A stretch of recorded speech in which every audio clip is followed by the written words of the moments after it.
आज आपण एक वेगळ्या विषयावरती आज तुम्हाला मी माहिती देणार आहे. बऱ्याच वेळेस काय होतं की हे जे मान आहे, मान, त्याच्यानंतर हे शोल्डर, त्याच्यानंतर हातामध्ये असणारे आकड निर्माण होते. बऱ्याच वेळेस आपण याच्यासाठी दवाखान्यामध्ये जातो, गोळ्या वगैरे घेतो, पण मानेची आकड थांबत नाही. मान सारखे आकडलेले असते, असं वळून बघायला त्रास होतो. असं म्हणजे मानेची जे हालचाल नॅचरली व्हायला पाहिजे ते हालचाल होत नाही. मग बऱ्याच वेळेस काय होतं की पुढे झुकून काम करण्यामुळं किंवा बऱ्याच वेळेस आजकाल काय झालं की मोबाईल जास्त पाहण्यामुळं मानेमध्ये त्रास होतो. तर मानेमध्ये आलेले गॅप, त्याच्यानंतर मानेमध्ये सरकलेले गादे, झीज झालेले, नस आखडलेले, हे कसं दुरुस्त करायचं याच्यासाठी मी आज सोपे सोपे अभ्यास आपल्याला सांगणार आहे. बघा इकडे सर्वजण, आज बघा ज्यावेळेस आपल्याला मान आखडलेले असेल किंवा शोल्डर मध्ये जर काही ताण तणाव निर्माण होऊन जर आखडलेले असेल तर ती दूर कशी करायची. बघा हे दोन्ही हात आपल्याला असे पुढे घ्यायचे.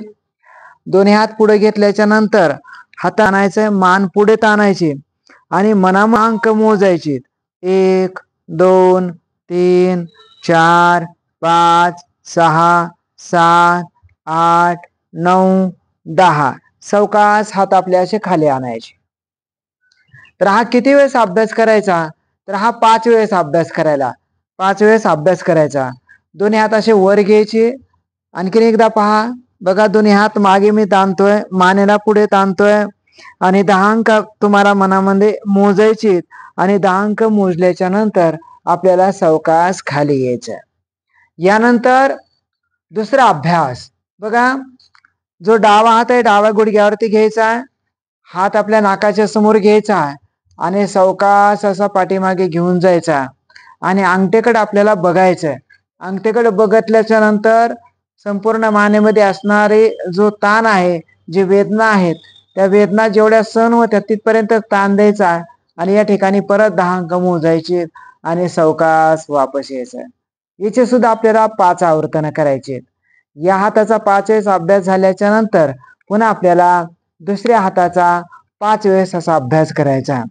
असं जर आपण अभ्यास रोज जर करत राहिलो तर मानेतील असणारे जे दुखणे आहेत ते संपूर्ण नाहीसे होऊन आपल्याला जे मानेमध्ये आलेले गॅप, गादी बाजूला सरकलेले, नस दबलेली, हे सर्व विकार जागेवरती थांबतात आणि नॅचरली मान आपल्याला मागे वळून बघता येतं, साईडला बघता येतं, खाली पाहता येतं, वर पाहता येतं. पण हे अभ्यास रोज करणं गरजेचं आहे.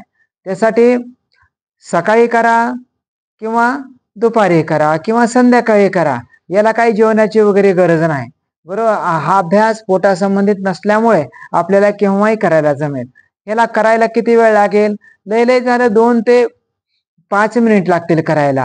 ह्या 5 मिनिटं जर आपण वेळ दिला तर संपूर्ण मानेतील असणारा जो आजार आहे, मानेमध्ये जे जे काही वेदना होतात ते जागेवरती थांबतात. ओम.